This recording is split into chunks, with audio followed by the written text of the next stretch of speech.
जय Hind defence aspirants. सो आज हम जो चैप्टर करने वाले हैं बायो का सेकंड चैप्टर है, ठीक है। टिश्यूज़ करने वाले हैं। बायो बहुत छोटी सी है, ज़्यादा बड़ी नहीं है, तो इजी बनता है, ठीक है, बायो से क्वेश्चन। तो आज हम टिश्यू करने वाले हैं। उससे पहले हमने सेल्स पढ़ लिए थे, आज हम पढ़ेंगे टिश्यू, ठीक है। तो जितना मैं पढ़ा रहा हूँ सिर्फ उतना ही पढ़ना for your CDS NDA CAPF या फिर कोई भी और एग्ज़ाम है जिसमें साइंस आती है, ठीक है। तो टिश्यूज़ क्या होता है, सबसे पहले बेसिक टिश्यू के बारे में अगर मैं आपको बता दूं तो टिश्यू इज़ जस्ट लाइक जब ग्रुप ऑफ सेल्स मिल जाते हैं ना आपस में, जैसे मैंने आपको बताया था कि जो मल्टी सेल्यूलर ऑर्गेनिजम्स होते हैं, ठीक है। मल्टी सेल्यूलर ऑर्गेनिज्म कौन से होते हैं, जिसमें क्या होता है, जिसमें चाहिए होता है कि एक से ज़्यादा सेल चाहिए होता है, डिफरेंट, ठीक है। तो रिप्रोडक्शन के लिए अलग सेल चाहिए होगा, डाइजेशन के लिए, एक्सक्रीशन के लिए, ईटिंग के लिए डिफरेंट सेल चाहिए होगा, ठीक है। प्रोडक्शन के लिए अलग सेल चाहिए होगा। तो ये ग्रुप ऑफ सेल्स जब एक साथ मिल जाते हैं ना, तो ये क्या बना देते हैं, टिश्यू बना देते हैं, ठीक है। तो इसी को हम कहते हैं टिश्यूज़। तो ठीक है, अब सिर्फ प्लांट्स में, एनिमल्स में नहीं होते हैं टिश्यू, एनिमल्स के अलावा प्लांट्स में भी टिश्यूज़ होते हैं, ठीक है। तो सबसे पहले हम प्लांट्स के टिश्यू के बारे में पढ़ेंगे, उसके बाद हम एनिमल्स के टिश्यू के बारे में पढ़ेंगे, ठीक है। अब करना क्या है, जो फालतू चीज़ें वो सब कुछ नहीं करनी है आपने, ठीक है, ये सब छोड़ दो। बस इसके लिए रहे हैं group of cells that are similar in structure and और work together to achieve a particular functions to form a tissue, ठीक है। फंक्शंस फॉर्म सा टिश्यू। अब क्या कहते हैं कि are animals and plants are made up of same types of tissues. तो ऐसा नहीं होता है, एनिमल्स और प्लांट्स दोनों के दोनों अलग अलग टिश्यू से बनते हैं। क्यों? क्योंकि देखो नोटिसेबल डिफरेंसेस होते हैं between the plants. Plants are stationary और फिक्स्ड, ठीक है। प्लांट्स कभी चलते नहीं है, तो उनको मूविंग वाले टिश्यूज नहीं चाहिए होते, ठीक है। तो वो animals on the other hand move करते हैं, ठीक है, in search of food, mates and shelter. तो वो क्या करते हैं, कंज्यूम करते हैं more energy as compare to plants, और देयरफॉर उनके जो मोस्ट ऑफ द टिश्यूज होते हैं वो क्या होते हैं, कैसे होते हैं, लिविंग टिश्यूज होते हैं, ठीक है। ये सब हो गया, ठीक है। तो ये आपको पढ़ने की ज़रूरत नहीं है, ठीक है। इसमें ये भी कुछ नहीं पढ़ने की ज़रूरत है आपको, ठीक है। डायरेक्ट आते हैं प्लांट टिश्यूज़ में, ठीक है। Direct will be coming to plant tissues, ठीक है। तो प्लांट टिश्यूज़ ना दो टाइप के होते हैं, एक होता है मेरिस्टेमेटिक टिश्यू, ठीक है, ये जो मेरिस्टेमेटिक टिश्यू होता है, और एक होता है परमानेंट टिश्यू, ठीक है। नाम से पता लग रहा है परमानेंट टिश्यू, ठीक है। तो जो मेरिस्टेमेटिक टिश्यूज़ होते हैं ना, मेरिस्टेमेटिक टिश्यूज़ कौन से टिश्यू होते हैं, ये वो टिश्यू होते हैं जो अभी भी ग्रो कर रहे होते हैं, ठीक है। तो ऐसा कहता है, प्लांट पहले छोटा सा पौधा होता है, ठीक है, फिर वो बढ़ता रहता है, फिर एक वो बड़ा पौधा बनता है, ठीक है। तो जब वो ग्रोइंग की कंडीशन में है ना, तो उसमें कौन से टिश्यू बनते रहेंगे, मेरिस्टेमेटिक, ठीक है। तो इसका मतलब जो मेरिस्टेमेटिक टिश्यूज़ होते हैं ना, वो कैसे होते हैं, ग्रोइंग टिश्यू होते हैं, मतलब बढ़ते रहते हैं। लेकिन जब वो एक तगड़ा सा प्लांट बन जाएगा तो वो उसके हाथ तो नहीं बढ़ेगा, तो तब वो कौन सा टिश्यू आ जाता है, उसमें परमानेंट टिश्यूज आते हैं, ठीक है। तो मेरिस्टेमेटिक टिश्यूज क्या होते हैं, जो ग्रोथ होती है, जिनसे ग्रोथ होती है, ठीक है। और परमानेंट टिश्यूज के होते हैं जो ग्रोथ वाले नहीं होते, ठीक है। तो सबसे पहले हम पढ़ेंगे मेरिस्टेमेटिक टिश्यू, ठीक है। फिर अब मेरिस्टेमेटिक टिश्यूज के भी अंदर कुछ टिश्यूज आते हैं, ओके। तो सबसे पहले हम पढ़ेंगे मेरिस्टेमेटिक टिश्यू। मेरिस्टेमेटिक टिश्यू में सबसे पहले हम ये मेन तीन चीज़ें पढ़ेंगे, ठीक है। मेरिस्टेमेटिक टिश्यू में तीन आती हैं, एक होता है एपिकल मेरिस्टम, ठीक है, एपिकल, एक होता है इंटर कैलरी और एक होता है लेटरल, ठीक है। लेटरल, तीन टाइप के टिश्यूज होते हैं, ठीक है। तो ये दे रखे हैं यहाँ पे, एपिकल, इंटर कैलरी और लेटरल, ठीक है। अब इनके बेसिक से हैं। एपिकल मेरिस्टम टिश्यू कहाँ प्रेजेंट होता है, वो ग्रोइंग टिप्स होता है स्टेम्स एंड रूट्स के, और इंक्रीज करता है length of stems and root, ठीक है। इंक्रीज क्या करता है, stems and length of stems and root. तो बस ये याद रखना। सबसे पहले आपको याद रखना है कि जो एपिकल मेरिस्टम टिश्यू होता है, ठीक है, एपिकल वाला कहाँ पे प्रेजेंट होता है, टिप्स होता है स्टेम्स की और रूट की, ठीक है। तो जैसे ये रूट होगा ना, ये रूट्स हैं, तो यहाँ पर टिप्स में इन पे प्रेजेंट होगा क्या, एपिकल मेरिस्टम, ठीक है। तो एपिकल मेरिस्टम का काम करता है, एपिकल मेरिस्टम का काम होता है इंक्रीज करना length of stems and the root, ठीक है। तो पेपर में डायरेक्ट क्वेश्चन आता है कि which tissue is responsible for the increase in the length of the stem and root, तो उसका होता है एपिकल, ठीक है। उसका आता है जब द गर्थ ऑफ स्टेम और root increases due to lateral meristem, या फिर उसको हम कैम्बियम भी कहते हैं, ठीक है। तो गर्थ क्या होती है, जैसे ये प्लांट है ना, तो इसका जो ये कितना ब्रॉड है प्लांट, उसको हम क्या कहते हैं, गर्थ कहते हैं, ठीक है। गर्थ कहते हैं कितना ब्रॉड है। तो ये जो प्लांट चौड़ा होगा वो कौन सा टिश्यू मेक श्योर करता है, तो वो करता है लेटरल मेरिस्टम, ठीक है, लेटरल या फिर कैम्बियम, ठीक है, ये याद रखना। और लास्ट आता है इंटर कैलरी, ठीक है। Intercalary meristem seen in some plants is located near the nodes. तो लोकेटेड नियर द नोड्स मतलब ये यहाँ पर प्रेजेंट होता है ऐसे करके, ठीक है, इंटर कैलरी टिश्यूज, ठीक है। बस इसको आपने याद करना है। जो मेरिस्टेमेटिक टिश्यूज के सेल्स होते हैं ना, वो कैसे होते हैं, बहुत ज़्यादा एक्टिव। क्या मैंने बताया कि वो हमेशा ग्रो करते रहते हैं, तो ग्रो करने के लिए कैसे चाहिए, एक्टिव होते हैं, ठीक है। उनके पास डेंस साइटोप्लाज्म होता है, ठीक है। डेंस साइटोप्लाज्म होगा तभी वो ज़्यादा अच्छे से ग्रोइंग कैपेसिटी अपनी दिखा पाएंगे, ठीक है। थिन सेल्यूलोज वॉल होती है, ठीक है। थिन सेल्यूलोज वॉल क्यों होगा, अगर थिन सेल्यूलोज नहीं होगी तो पहली प्लांट क्या बन जाएगा, एकदम स्ट्रॉन्ग, मतलब बिल्कुल ही कड़क बन जाएगा, उसका तो उगेगा नहीं, ठीक है, मतलब बढ़ेगा नहीं। तो जब बिल्कुल प्लांट एकदम बिल्कुल एक ट्री में कन्वर्ट हो जाता है, तो तब वो थिक सेल्यूलोज वॉल्स हो जाता है, ठीक है। और एक प्रोमिनेंट न्यूक्लियाई उनमें होता है, ठीक है। अब उनके पास क्या होता है, दे लैक वैक्यूल्स, ठीक है।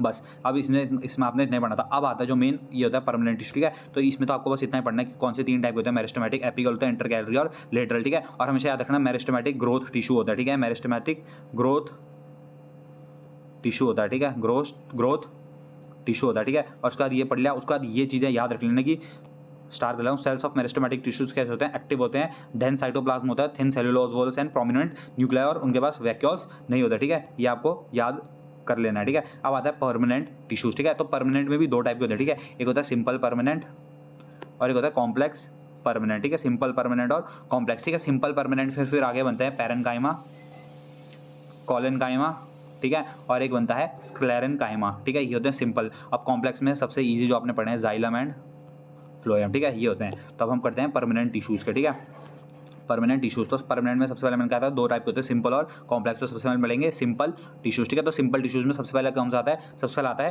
पैरेन्काइमा, ठीक है। तो होता है parenchyma is the most common simple permanent tissue, ठीक है।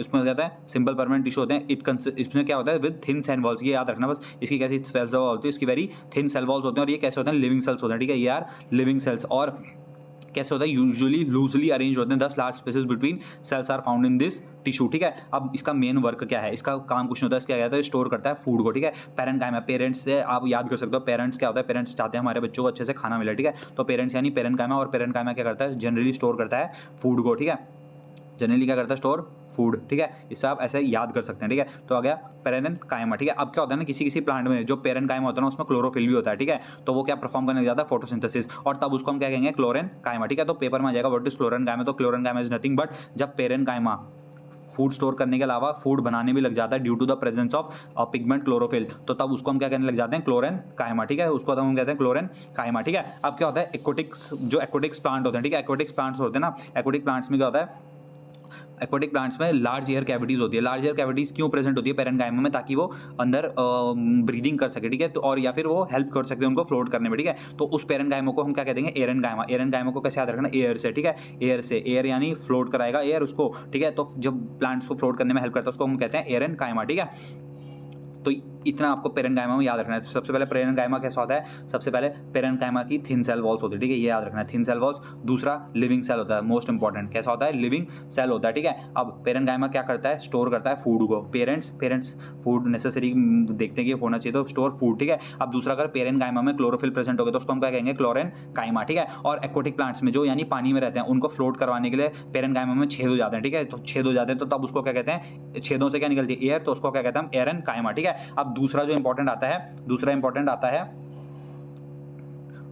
कोलेनकाइमा, ठीक है, कोलेनकाइमा भी कुछ नहीं होता, बस बेसिकली क्या होता है, फ्लेक्सिबिलिटी पुट करता है। कभी आपने देखा ना प्लांट्स को बिल्कुल ऐसे मोड़ देते हो तो टूटते नहीं है, तो जो बेंडिंग होता है ना विदाउट ब्रेकिंग, उस वो कौन काम करवाता है, वो करवाता है कोलेनकाइमा, ठीक है। तो कोलेनकाइमा क्या करवाते हैं, प्रोवाइड करवाते हैं easy bending in various parts of the plant without breaking, ठीक है। तो वो मैकेनिकल सपोर्ट भी देते हैं, और वो कैसे होते हैं, लिविंग सेल्स होते हैं, ठीक है, लिविंग सेल्स होते हैं, और उनके बीच में ना लेस इंटरसेलुलर स्पेस होते हैं, ठीक है। पैरेन्काइमा के बीच में बहुत ज्यादा होती है, कोलेनकाइमा के बीच में थोड़ी सी कम होती है, ठीक है। तो कोलेनकाइमा को देखते हैं, तो flexibility in plants is due to another permanent tissue, collenchyma, ठीक है। तो पेपर में क्या आएगा, flexibility is plant due to, तो कोलेनकाइमा लिखने था, ठीक है। तो वो क्या अलाउ करता है, वो अलाउ करता है bending of various parts of plant like tendrils and stems of climber without breaking, ठीक है। तो टेंड्रिल्स क्या होते हैं, टेंड्रिल्स होते हैं जैसे कोई बेल लगती है ना आपके पत्तों की बेल, किसी भी जैसे तोरी की बेल आ रही, तो उसमें जो बेल जैसे पकड़ के चलता ऊपर वो होता है टेंड्रिल्स, क्लाइंबर्स, ये सब, ठीक है, इनको कहते हैं टेंड्रिल्स एंड क्लाइंबर्स, ठीक है। तो उनको वो प्रोवाइड करते हैं क्या, फ्लेक्सिबल बेंडिंग प्रोवाइड करते हैं, ठीक है। और वो क्या प्रोवाइड करते हैं, मैकेनिकल सपोर्ट भी प्रोवाइड करवाते हैं, ठीक है। ये आपको याद कर लेना, ठीक है।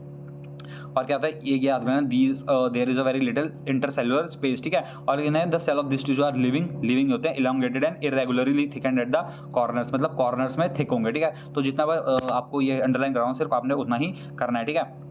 अब लास्ट में क्या आता है, परमानेंट में सिंपल वाले में क्या आता है, स्क्लेरेनकाइमा, ठीक है। स्क्लेरेनकाइमा की वेरियस चीज़ें, सबसे पहले स्क्लेरेनकाइमा डेड होता है, ठीक है। Sclerenchyma is very dead cell, ठीक है। और स्क्लेरेनकाइमा डेड होता है इसलिए क्या बनाता है, प्लांट को हार्ड एंड स्टिफ, ठीक है, प्लांट को हार्ड एंड स्टिफ बनाता है, कौन सा, स्क्लेरेनकाइमा, ठीक है। और ये हार्ड क्यों होता है, ये हार्ड होता है due to the presence of lignin, ठीक है। तो प्लांट में ना लिग्निन होता है, लिग्निन से क्या होता है, लिग्निन से ना प्लांट बिल्कुल हार्ड हो जाता है, ठीक है। आपने प्लांट की वो देखी होगी, ब्रांचेस देखी होगी, बार्क देखी होगी, तो वो कैसी होती है, बिल्कुल हार्ड होती है, तो वो क्यों होती है, ड्यू टू लिग्निन, ठीक है।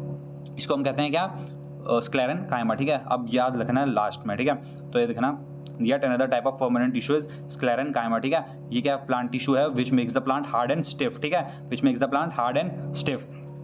सबसे इंपॉर्टेंट चीज, the cell of this tissues are dead, ठीक है, ये डेड होते हैं ऑफ, और ठीक है, इनके पास में क्या होता है, no internal space inside the cells, ठीक है। और ये कहाँ का प्रेजेंट होता है, प्रेजेंट इन स्टेम्स, ठीक है, अराउंड वस्कुलर बंडल्स, ठीक है, ये होते हैं और ये प्रोवाइड क्या करते हैं, strength to the plant. Obviously strength ही प्रोवाइड करेंगे, क्यों, क्योंकि बिल्कुल हार्ड होते हैं, और ये हार्ड क्यों होते हैं, due to the presence of lignin, ठीक है। तो ये हो गया आपका परमानेंट टिश्यूज में सिंपल परमानेंट वाला, ठीक है। अब आउटर मोस्ट जो होती है ना, जैसे प्लाज्मा मेम्ब्रेन आपने पढ़ा था, सेल की आउटर मोस्ट लेयर होती है, तो इसमें टिश्यूज की भी आउटर मोस्ट लेयर होती है, उसको हम कहते हैं एपिडर्मिस, ठीक है। टिश्यूज में अभी आउटर मोस्ट होती है आउटर मोस्ट लेयर, प्लांट्स में उसको क्या कहते हैं, एपिडर्मिस, ठीक है।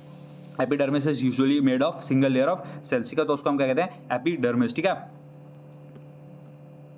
ठीक है, एपिडर्मिस होते हैं। एपिडर्मिस क्या होता है, सिंगल लेयर ऑफ सेल्स होती है जो कि आउटर मोस्ट लेयर होती है, और इसको यूजुअली हम प्रोटेक्टिव लेयर कहते हैं, ठीक है, क्योंकि ये क्या करवाती है, प्रोटेक्शन देती है प्लांट को, ठीक है। अब क्या होता है, किसी डेजर्ट वाले एरिया में जाओगे ना, तो वहाँ पे एपिडर्मिस आपको थोड़ी थिक मिलेगी। एपिडर्मिस वहाँ पे थिक क्यों मिलती है, ताकि वो क्या हो, प्लांट ज़्यादा जल्दी वाटर लॉस ना करे, ठीक है, प्लांट जल्दी वाटर लॉस ना करे, तो इसको भी अंडरलाइन कर लेना, ठीक है। In some plants living in very dry habitats the epidermis may be thicker since protection against water losses critical, ठीक है, protection against water losses critical, ये आपको याद रखना है, ठीक है।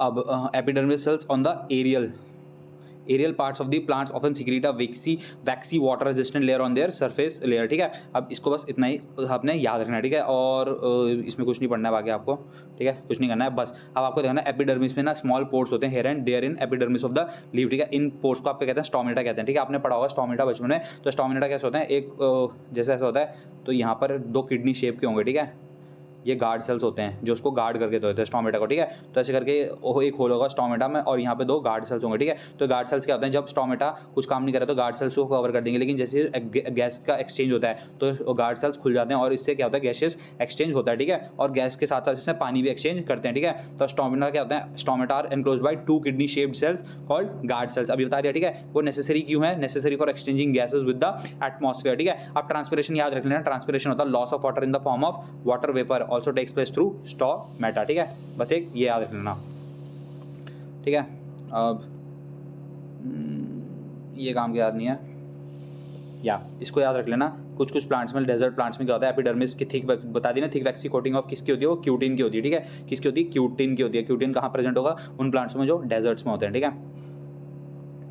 अब क्या होता है, जैसे जैसे प्लांट्स बुढ़े होते रहते हैं ना, तो आउटर जो प्रोटेक्टिव टिश्यू होता है वो अंडरगो सर्टेन चेंजेस, ठीक है, तो वो क्या होता है, टाइट हो जाता है, बिल्कुल स्ट्रॉन्ग हो जाता है, ठीक है। तो क्या होता है, किस फॉर्म में बना देता हो, कॉर्क बना देता है, ठीक है। तो कॉर्क बना देता है जब वो बिल्कुल ही बुढ़ा हो जाता है प्लांट, ठीक है। ये हो गया आपके बिल्कुल वो सिंपल परमानेंट, ठीक है। अब आता है आपका कॉम्प्लेक्स परमानेंट। कॉम्प्लेक्स परमानेंट में, तो कॉम्प्लेक्स परमानेंट के आपके 2 इंपॉर्टेंट, एक जाइलम और एक फ्लोएम, ठीक है। तो अब हम जाइलम और फ्लोएम का पढ़ेंगे, ठीक है।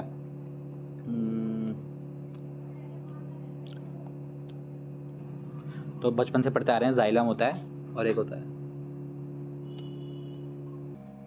ठीक है। तो जाइलम बचपन से पढ़ रहे हैं। जाइलम क्या ट्रांसपोर्ट करता है, जाइलम वाटर ट्रांसपोर्ट करता है और मिनरल्स ट्रांसपोर्ट करता है, ठीक है। जाइलम का वाटर, मिनरल्स, और फ्लोएम करता है फूड, ठीक है, फूड। तो आपको याद कैसे रखना है, फ्लोएम, ठीक है, तो फो और फूड, ठीक है, तो फो फूड, तो पी से फ्लोएम, एफ से फूड, ठीक है, तो बोलने में जैसे लगा, तो फ्लोएम फूड और जाइलम वाटर एंड मिनरल्स, ठीक है। तो अब इसमें क्या याद रखना आपको, जाइलम में क्या क्या होता है, ठीक है। तो जाइलम में होता है एक तो ट्रैकिड्स होता है, वेसल्स होती है, जाइलम पैरेन्काइमा होता है, एंड जाइलम फाइबर्स, ठीक है। ये याद रख लेना हमेशा क्या क्या होता है। तो जाइलम में क्या क्या होता है, tracheids, vessels, xylem parenchyma and xylem fibres, ठीक है। अब ट्रैकिड्स एंड वेसल्स की थिक सेल, ये आपको याद करने की जरूरत नहीं है, ठीक है, ठीक है। तो ये याद रखना, ट्रैकिड्स एंड वेसल्स क्या होते हैं, डेड सेल्स होते हैं, ठीक है, डेड सेल्स होते हैं, और अलाउ करते हैं, ठीक है। और दूसरा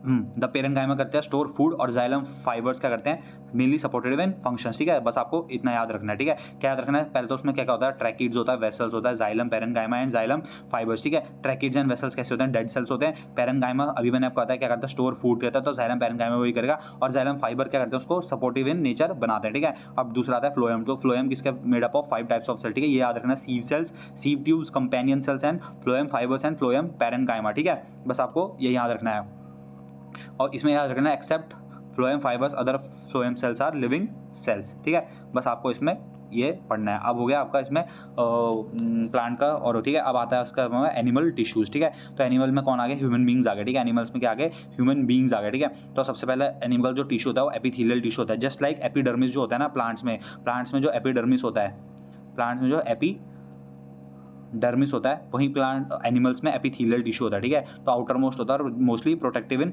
लेयर होता है, ठीक है। तो इसमें आपको बस कुछ चीज़ें पढ़नी है। सबसे पहले तो कवरिंग और protective tissue in the animal body are epithelial tissue, यानी सबसे आउटर मोस्ट जो टिश्यूज होते हैं वो एपिथेलियल टिश्यू होते हैं, ठीक है। एपिथेलियल कवर्स, ये आपको याद कुछ नहीं करना, ठीक है। कहाँ कहाँ पे प्रेजेंट होते हैं, ठीक है, स्किन में होते हैं, लाइनिंग ऑफ माउथ, ठीक है, मुंह के अंदर की जो लाइनिंग्स होती है, ब्लड वेसल्स की लाइनिंग होगी, एल्वियोली होगी, ठीक है, किडनी ट्यूब्यूल्स हो गए, और all made up of epithelial tissues, ठीक है, एपिथेलियल टिश्यूज के होते हैं, ठीक है। अभी ना एपिथेलियल डिफरेंट टाइप्स के होते हैं, ठीक है, डिफरेंट टाइप के एपिथेलियल होते हैं जो डिफरेंट डिफरेंट काम करते हैं, तो अब आपको बस वो याद करना है, ठीक है। तो सबसे पहला आता है ये, ठीक है। तो सबसे पहला वाला जो एपिथेलियल टिश्यू आता है वो होता है यहाँ पे, ठीक है, वो होता है यहाँ पे, मैंने पहले से अंडरलाइन कर लिया, ठीक है। तो सबसे पहला आता है वो किस में काम आता है, सबसे पहला आता है जो सिंपल स्क्वैमस होता है, ठीक है। तो पहले मैं दिखा देता हूँ कैसा होता है स्क्वैमस होता है, ठीक है। तो सिंपल स्क्वैमस एपिथेलियल कैसे होते हैं, एक्सट्रीमली थिन एंड फ्लैट होते हैं और फॉर्म करते हैं डेलिकेट लाइनिंग, ठीक है। तो ये कहाँ होते हैं, ईसोफेगस में होते हैं, और lining of the mouth are also covered with squamous epithelial, ठीक है। तो ईसोफेगस में होते हैं। ईसोफेगस क्या होता है, ईसोफेगस कुछ नहीं होता, एलिमेंट्री कैनाल टाइप का होता है, हमारे माउथ से लेके एनस तक जाता है, को खाना इसी के बाद थ्रू पास करता है, तो इसको हम कहते हैं ईसोफेगस। तो यहाँ पर ईसोफेगस में होता है, उसको हम कहते हैं स्क्वैमस एपिथेलियम, ठीक है। ये आपको पढ़ने की जरूरत नहीं है। अब दूसरा जो आता है ना, वहाँ पर होता है जहाँ पर एब्जॉर्प्शन और सीक्रेशन होता है हमारी बॉडी में, ठीक है। तो कहाँ कहाँ पर होता है, for example inner lining of intestine, ठीक है। तो इंटेस्टाइन याद रखना, दो टाइप के होते हैं, small intestine and large intestine, ठीक है। स्मॉल एंड लार्ज इंटेस्टाइन होती है। तो small intestine, inner lining of intestine में होता है एब्जॉर्प्शन और सीक्रेशन, ठीक है। तो यहाँ पर होते हैं किस टाइप के, तो यहाँ पर होते हैं कॉलमनर एपिथेलियम, उसको कहते हैं कॉलमनर। तो ठीक है, पेपर में आएगा कॉलमनर एपिथेलियम कहाँ पर होता है, तो ये आपको याद रखना है, जहाँ पर इंटेस्टाइन्स होती है, ठीक है, inner lining of the intestine, ठीक है। तो वहाँ पर होते हैं, और कहाँ कहाँ होते हैं, रेस्पिरेटरी ट्रैक्ट में होता है, ठीक है, जो हमारे जहाँ से रेस्पिरेशन लेते हैं वहाँ पर भी होता है, ठीक है। अब रेस्पिरेटरी ट्रैक्ट में क्या होता है, क्या होता है, कॉलमनर एपिथेलियम में होता है टिश्यू के पास सीलिया भी होता है। क्या होता है, जैसे कॉलमनर एपिथेलियम का टिश्यू होगा, ठीक है, फॉर एग्जांपल ये मान लो, तो इसमें सीलिया ऐसे करके हेयर लाइक प्रोजेक्शन होंगे, छोटे छोटे, ठीक है, बाल टाइप के। वो क्या करते हैं, वो करते हैं इंक्रीज करते हैं सरफेस एरिया, मतलब ये कुछ भी एब्जॉर्प्शन इंक्रीज लेगा ना, तो इनकी वजह से और ज़्यादा वो ले पाता है, ठीक है। तो अब तीसरा आता है क्यूबॉइडल एपिथेलियम। क्यूबॉइडल एपिथेलियम कहाँ पर, बस इनके याद रखना कहाँ पे प्रेजेंट होता है, kidney tubules and duct of salivary gland, ठीक है, बस ये याद रखना। और लास्ट में ना कभी कभी क्या होता है, जो पोर्शन ऑफ एपिथेलियल टिश्यू होता है ना, वो इनवर्ट फोल्ड हो जाता है और एक ग्लैंड बना देता है, तो उसको हम कहते हैं ग्लैंडुलर एपिथेलियम, बस इसको आपने यहाँ पे रखना है, ठीक है। अब आता है कनेक्टिव टिश्यू। कनेक्टिव टिश्यू में सबसे पहला होता है बोन, ठीक है, bone is a collective tissue. Bones में आ गया, ठीक है, blood connective tissue, most important blood हो गया, ठीक है। बोन्स में क्या क्या होता है, लिगामेंट कनेक्टिव टिश्यू होता है, और होता है लिगामेंट हो गया, कार्टिलेज हो गया, टेंडन्स हो गया, ठीक है, और एडिपोज टिश्यूज हो गया, और हो गया एरोलर कनेक्टिव टिश्यू, ठीक है। ये डिफरेंट टाइप के होते हैं। तो सबसे पहले हम पढ़ते हैं ब्लड, ठीक है। तो ब्लड क्या होता है, blood is a type of connective tissue, ठीक है, most important, blood is a type of connective tissue, ठीक है। तो ब्लड में क्या होता है, फ्लूइड होता है, ठीक है, तो उसको क्या कहते हैं, प्लाज्मा। और उस प्लाज्मा में क्या क्या तैर रहा होता है, एक तो रेड ब्लड सेल्स होते हैं, एक व्हाइट ब्लड सेल्स होते हैं, और एक हमारी प्लेटलेट्स होते हैं, ठीक है। और प्लाज्मा में क्या क्या होता है, contain protein, salts and hormones. तो ब्लड के बारे में अच्छे से आपको दूसरे चैप्टर में पढ़ाएंगे, ठीक है। तो अभी तक इसमें पढ़ना, ठीक है। एक तो होता है ब्लड, ठीक है, सिर्फ नाम आएगा कि कनेक्टिव टिश्यू कौन कौन से होते हैं, तो ब्लड होगा, तो आपको ऑप्शन में टिक करना है, ठीक है, कि blood is a connective tissue. अब दूसरा क्या होता है, बोन, ठीक है। तो बोन भी एक तरीके के क्या है, कनेक्टिव टिश्यू है। बोन भी एक तरीके की क्या है, कनेक्टिव टिश्यूज होती है, ठीक है। तो कैसा होता है, strong and non flexible tissue होता है। और बस ये याद रख लेना कि इसमें क्या याद रखना है आपको, इसमें ये याद रखना है कि जो बोन सेल्स होते हैं ना, वो एम्बेडेड होते हैं हार्ड मैट्रिक्स में, ठीक है। मतलब जो बोन सेल्स के अंदर हार्ड मैट्रिक्स होता है, और वो किसका बना होता है, कैल्शियम एंड फॉस्फोरस कंपाउंड का, ठीक है। ये आपको याद रख लेना है, बोन सेल्स का, ठीक है। अब हाँ, अब क्या होता है, जब आपस में दो बोन्स मिलते हैं, ठीक है, फॉर एग्जाम्पल ये एक बोन है, ठीक है, और ये एक बोन है, तो दोनों आपस में जो जिससे मिलती है ना, उसको हम कहते हैं लिगामेंट, ठीक है। तो पेपर में क्या आता है कि tell name of that type of tissue which connects to bones with each other. तो जब दो बोन्स आपस में मिलती है ना, तो उसको क्या कहते हैं, लिगामेंट, ठीक है। तो लिगामेंट्स वो आपस में जुड़ती है, और ये टिश्यू कैसा होता है, बहुत ज़्यादा इलास्टिक होता है, ठीक है। क्यों इलास्टिक होता है, क्योंकि अगर आपने मतलब दो बोन जहाँ पे मिले, वो ऑब्वियसली क्या होगा, जॉइंट होगा, और अगर वो जॉइंट है तो जॉइंट कैसा होना चाहिए, एकदम फ्लेक्सिबल, जिसको आप आराम से कैसे भी मोड़ सको, ठीक है। तो इसलिए कैसा होता है, लिगामेंट एकदम बिल्कुल फ्लेक्सिबल होता है, ठीक है। अब क्या आता है, टेंडेंस आता है एक तरीके का, ठीक है। तो टेंडेंस क्या करता है, हमारी जो मसल्स होती है ना, उसको बोन से जोड़ता है, ठीक है। इसमें बहुत ज़्यादा स्ट्रेंथ होती है, लेकिन फ्लेक्सिबिलिटी उतनी नहीं होती जितनी उसमें होती है लिगामेंट में, ठीक है। और तीसरा आता है कार्टिलेज, ठीक है। कार्टिलेज का काम बस इतना आएगा, कार्टिलेज एक तो ये आ जाएगा कि कार्टिलेज इज तो आपको लिखना है वो कनेक्टिव टिश्यू है। दूसरा कार्टिलेज क्या करता है, जॉइंट को स्मूथ करता है, ठीक है। क्या करता है, जॉइंट्स को स्मूथ करता है, ठीक है। और तीसरा एक और है एरोलर कनेक्टिव टिश्यू, ठीक है। तो वहाँ पे है बिटवीन स्किन एंड मसल्स, और लास्ट में होता है फैट स्टोरिंग एडिपोज टिश्यू, ठीक है। तो फैट कहाँ पे स्टोर होता है, अपने एडिपोज टिश्यूज में। तो नॉर्मली ऐसा आता है पेपर में कि फैट कहाँ पे स्टोर होता है, किस टिश्यू की वजह से स्टोर होता है, तो उसको अपने कहना है एडिपोज टिश्यू, ठीक है। अब आ गया हमारा मेन मस्कुलर टिश्यू, ठीक है। मस्कुलर टिश्यू भी बहुत ज़्यादा इंपॉर्टेंट है। तीन टाइप की मस्कुलर टिश्यूज होते हैं, स्टीरिएटेड, नॉन स्टीरिएटेड, और या फिर होता है कार्डियक मसल्स, ठीक है। तो सबसे पहले तो आपको ये पढ़ना है कि मसल्स कंटेन्स स्पेशल प्रोटीन। उन प्रोटीन को क्या कहते हैं, कॉन्ट्रैक्टाइल प्रोटीन्स। वो क्या करते हैं, कॉन्ट्रैक्ट एंड रिलैक्स करते हैं टू कॉज द मूवमेंट, ठीक है। तो ये हो गया मसल्स टाइप, ठीक है।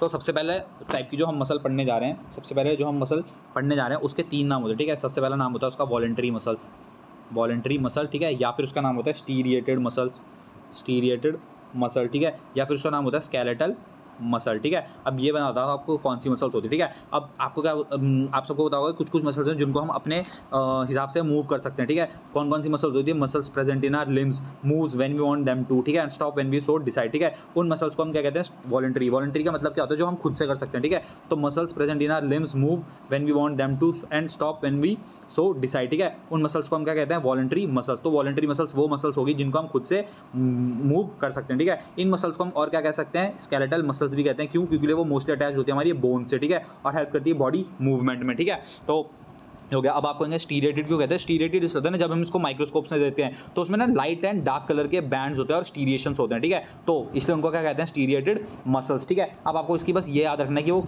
कैसे होते हैं, ठीक है। तो cell of this tissue are long, cylindrical, unbranched and multi nucleate. Multi nucleate मतलब जिसके बहुत ज़्यादा न्यूक्लियाई होंगे, ठीक है। तो बस क्या क्या चीज़ें याद रखनी है? एक तो इसको वॉलंटरी कहते हैं, या फिर स्टीरियटेड कहते हैं, या फिर स्केलेटल मसल कहते हैं, ये हो गया। दूसरा कहाँ का बताओ? जो भी हम अपने खुद से मूव कर सकते हैं, फॉर एग्जांपल हमारे लिम्स हो गए, ठीक है, यानी हाथ पैर हो गए, वो हम खुद से मूव कर सकते हैं, तो इसका मतलब वो कैसे हो गए? वॉलंटरी मसल्स हो गए, ठीक है। तीसरा ये हो गया रिजल्ट ऑफ टिश्यूज, कैसे होते हैं? सेल्स ऑफ द टिश्यू, ये आपको याद रखना है। तो कैसे होते हैं ये? एकदम से लॉन्ग, सिलेंड्रिकल, अनब्रांच्ड एंड मल्टीन्यूक्लियर, ठीक है। तो सीडीएस का पीवाईक्यू है, डायरेक्ट क्वेश्चन आया था कि क्या बोलते हैं कि वॉलंटरी मसल्स के टिश्यूज कैसे होते हैं? तो कैसे सेल्स कैसे होते हैं? तो कैसे होते हैं? लॉन्ग, ठीक है, cylindrical, unbranched and multi nuclear, ठीक है। अगर ये अनब्रांच नहीं होता, अगर ये ब्रांच हो जाते ना, तो इनको हम अपनी तरफ से मूव नहीं कर सकते थे, फिर ये अपने हिसाब से मूव होते, ठीक है। अब कुछ मसल्स ऐसी होती हैं जो खुद से मूव होती है, ठीक है। फॉर एग्जाम्पल आपने खाना खाया, ठीक है, मुंह में जब तक तो था ठीक है, लेकिन जब वो अंदर जाने लगा तो आप तो नहीं कंट्रोल कर रहे हो, उसको कोई और ही कंट्रोल कर रहा है, लाइक या फिर ब्लिंकिंग ऑफ आई, ठीक है। तो कभी कभी तो आप कंट्रोल कर सकते हो, लेकिन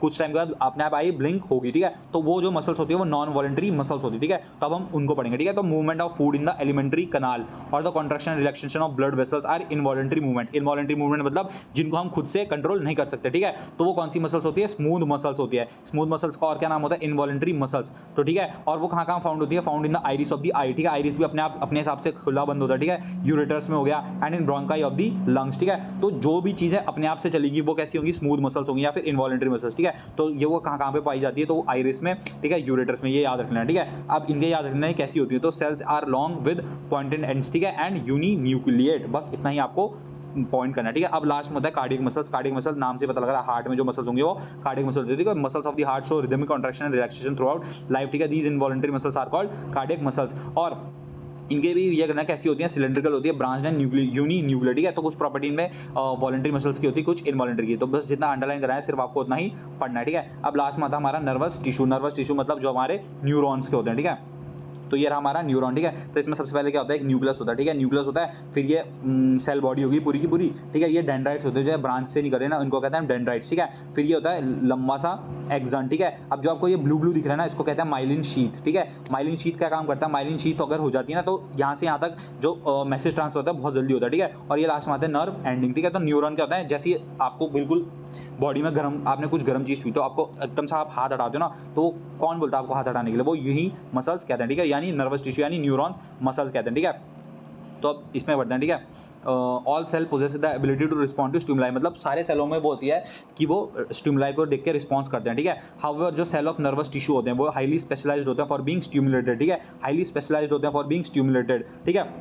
then transmitting the stimulus to very rapidly from one place to another within the body, ठीक है।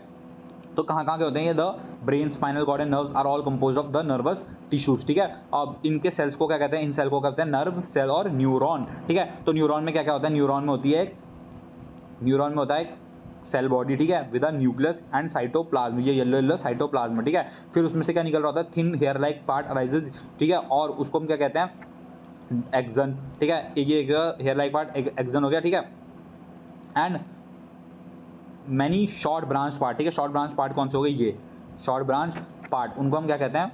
कॉल्ड डेंड्राइट्स, ठीक है, कॉल्ड डेंड्राइट्स, ठीक है। अब क्या होता है? सिग्नल पास करता है along the nerve fibre is called nerve impulse, ठीक है। तो जो सिग्नल ये पास करवाते हैं ना, उस सिग्नल को हम क्या कहेंगे? नर्व इम्पल्स कराते हैं, ठीक है। और नर्व इम्पल्स की वजह से हम अपनी मसल्स को इधर उधर मतलब मूव कर सकते हैं, ठीक है। तो अब कैसे क्या होता है ना इसके बीच में? जैसे सबसे पहले आपको एक चीज़ याद रखनी, सिनेप्स, ठीक है। सिनेप्स का होता है, जैसे ये तो हो गया नर्व एंडिंग, ठीक है। अब यहाँ से एक और नर्व सेल खुलेगा, ठीक है, ये ऐसे एक और नर्व सेल यहाँ पर आएगा, तो दो नर्व सेल के बीच की जो गैप होता है ना, उसको हम कहते हैं सिनेप्स, ठीक है। याद रखना, उसको हम कहते हैं सिनेप्स, ठीक है। अब दूसरी बात कैसा होता है? तो क्या होता है? लाइक यहाँ से मैसेज जैसे पास होगा, मैसेज पास होकर यहाँ से यहाँ जाएगा और यहाँ से ट्रांसफर होकर नर्व एंडिंग से दूसरे नर्व की तरफ चले जाएगा, ठीक है। तो ये होता है नर्वस टिश्यू। तो आपको बस इस चैप्टर में इतना ही पढ़ना था और इस चैप्टर में कुछ पढ़ने लायक है नहीं, तो जितना मैंने आपको अंडरलाइन करवाया सिर्फ उतना ही पढ़ना है। और दिन वैसे भी कम है, तो अंडरलाइन वाले पार्टी आप पढ़ते रहिए और बस इसके बाहर कुछ नहीं आएगा। आप PYQ देख सकते हो CDS के, जितने भी PYQ हैं, जितने मैंने हाईलाइट करे हैं, सिर्फ उतने में ही आएगा। तो टेलीग्राम ज्वाइन कर लेना, journey to IMA for this PDF। Okay, धन्यवाद, जय हिंद।